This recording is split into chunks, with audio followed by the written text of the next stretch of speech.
마음밥 이서영 들어가며 늘 뒤집어 생각하는 반전의 미학이 인문학이다. 마음밥은 책을 말씀하시는 거죠? 명쾌하게 반문하는 그의 목소리에 나는 기분이 좋다. 21세기 대한민국에서 작금의 우리는 몸밥은 너무 배부르게 먹는다. 배가 볼록볼록 엠보싱처럼 나온 이들이 거리에 넘쳐난다. 볼록 나온 잉여의 지방은 생각까지도 방해한다. 깊은 사유의 장은 생각할 수도 없다. 속도의 시대이므로 차분한 시간을 요구하는 사유란 늘 한켠으로 밀려나 외면받는 찬밥 신세다. 몸밥은 과도하게 많이 먹으면서 마음밥을 먹을 생각은 아예 하지 않으므로 우리는 늘 외롭거나 분노에 차 있거나 삶이 힘들고 버겁고 괴롭고 때로 고통스럽다.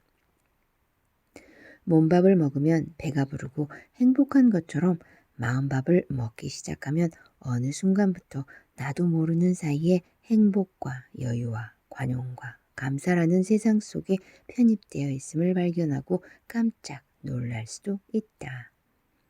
나는 이 마음밥을 통해 빽빽한 숲이 아니라 나무와 나무 사이의 간격을 통해 숨쉬기 편안한 사유의 공간을 드리고 싶었다.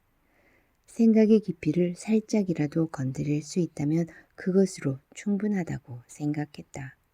생각도 훈련과 연습이 필요하기 때문이다. 우리의 생각이란 되게 너무 딱딱하게 굳어버려서 한입 베어 무는 순간부터 이가 부러질 수도 있다. 부드러운 생각, 부드러운 사유를 위하여 무엇부터 시작해야 하는 걸까? 당신은 마음속에 무엇을 품고 있는가? 우리는 순간순간 자신을 만들어가고 있다. 내가 나일 수 있기 위해 나는 지금 무엇을 하고 있는가? 5년 동안 아침마다 편지를 써왔고 그 편지들은 SNS를 통해 누군가에게로 닿았을 것이다. 혹자는 스팸으로 생각했을 것이고 혹자는 날마다 무럭무럭 자신도 모르는 사이에 성장해 왔을 것이다. 우리는 누구인가? 우리는 무엇인가? 우리는 소유인가? 존재인가? 나에 대한 정체성을 채 알지 못하고 우리는 대부분의 하루를 보내고 있다. 누군가는 늘 그 자리에 앉아 있거나 서 있다. 누군가는 쑥쑥 성장해 간다. 그의 성장은 보이지 않는 중에도 누군가의 키를 키우고 있다. 서로에게 힘이 되는 시간을 만드는 것, 그것이 내가 지금 하고 있는 일인지 늘 돌아보곤 한다. 나의 오늘은 누군가의 오늘과 맞닿아 몇 배의 힘을 키운다. 이 힘으로 물리적인 현실이 나를 힘들게 할지라도 힘겹지만 한 걸음 한 걸음 앞으로 나아간다. 인간의 눈은 뒤에 있는 게 아니라 앞에 붙어 있다.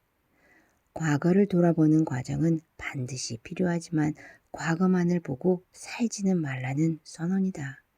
마음밥을 먹으면 과거는 트라우마이며 고통이 아니라 현재와 아직 오지 않은 미래의 삶을 삶답게 살 수 있도록 힌트를 주는 텍스트라는 사실을 알게 된다. 우리는 서로에게 메아리와 같은 존재들. 마음밥은 우리가 서로에게 메아리와 같으며 나의 생각 하나하나, 행동 하나하나가 모두 부메랑이라는 사실을 알게 한다. 열등감이든 우월감이든 비교에서 출발한다. 타자가 존재하는 이유는 열등감이나 우월감을 발생시키는 비교의 대상으로서 존재하는 것이 아니라 서로에게 기댈 어깨를 건네주기 위해 필요한 것이다. 바로 이 사실을 깨닫게 해주는 것이 마음밥이다. 마음밥을 든든히 먹으면 고통이나 분노나 슬픔이나 우울이나 외로움을 들여다볼 수 있는 차분한 시선을 갖게 된다. 건강해지기 때문이다. 몸이 약해지면 조금만 힘든 일이 있어도 고통스럽고 조금만 덥거나 추워도 짜증이 난다. 내 안의 에너지가 약하기 때문에 주변 환경을 거뜬히 넘어설 내성이 갖춰질 수 없다. 그러나 튼튼하고 건강한 몸은 추위나 더위쯤은 가볍게 극복할 수 있으며 웬만한 고통쯤은 웃으며 감당할 수 있다. 몸밥을 먹어 건강한 몸을 만들듯 마음밥을 먹어야 마음도 튼튼해지고 건강해질 수 있다.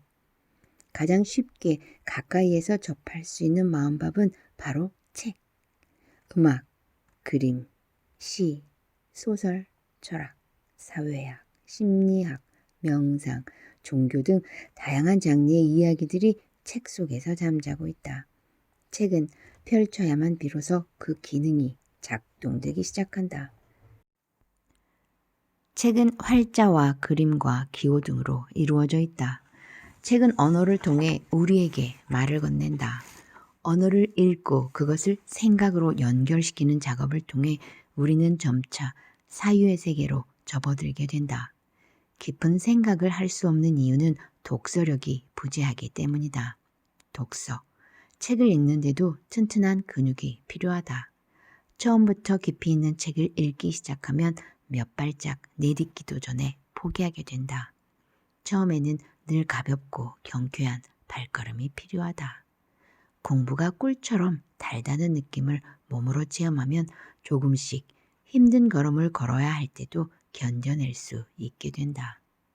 생각을 깊이 할 수 없게 되면 어려운 수학 문제 앞에 난감해하는 학생처럼 삶이 내게 주는 숙제들을 풀어내는 게 점점 힘들어진다.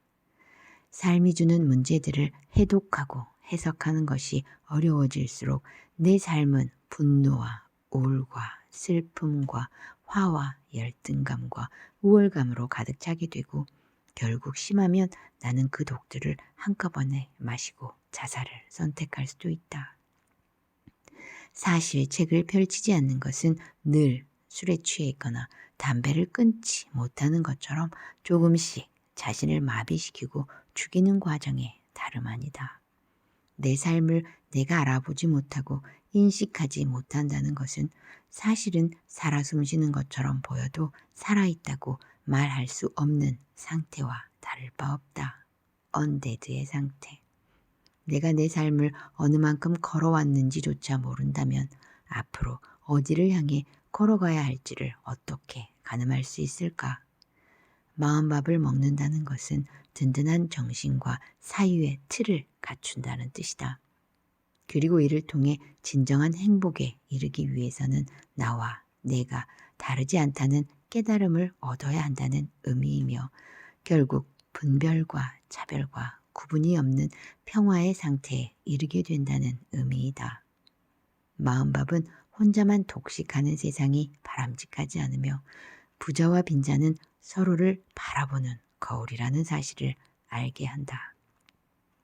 생존을 위하여서만 인간이 사는 것이 아님을, 나의 생존은 나만의 생존이 아니라 상생의 자리까지 상승하는 것임을 깨닫게 하는 힘, 그것이 마음밥의 힘이다. 2017년 노벨문학상 수상자는 마르셀 프루스트의 영향을 받은 일본계 영국 작가인 가조 이시구로가 수상했다.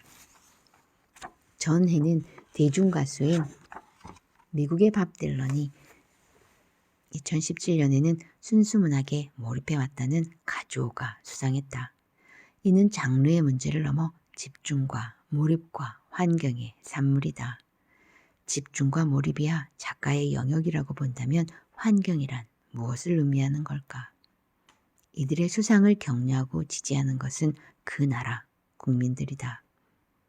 영국이야 말할 필요도 없겠다. 그들은 서양 문학의 최고봉에 있다고 해도 과언이 아니다. 2011년 독서 통계를 다시 한번 복습하자면 미국과 일본은 월 독서량이 어마어마한 국민들이다. 미국은 6.8권을, 일본은 6.2권을 달마다 국민들이 읽어내려 간다고 한다. 우리나라는 어떨까? 0.8권.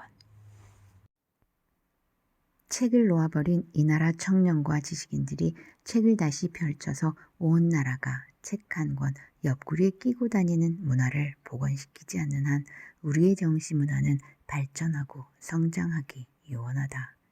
명절 연휴가 매우 길었다. 이틀 동안 여수와 벌교를 돌아왔다. 먹고 보고 느끼기 위한 사람들로 어딜 가든 발디딜 틈 없이 분주하였다. 잘 곳을 찾지 못해 차 안에서 밤을 새기도 했다. 바로 그 붐을 정신문화가 살려내야 할 때다. 책을 펼치는 것은 가, 화, 만, 사, 성, 수, 신, 제, 가, 지, 국, 평, 천, 하의 천리길에 시작될 단 한 걸음이다. 남아수독 오거서의 계절.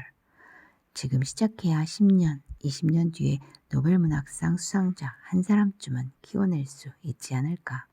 문화와 정신과 역사는 시간의 탑이다.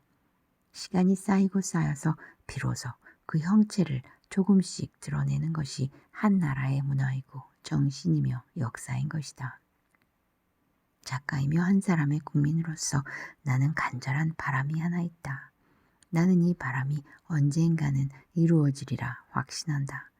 나의 바람은 20대 이후 100세까지의 이 나라 청년들이 어디를 가든 옆구리에 책 한 권씩 끼고 다니는 모습을 보는 것이다.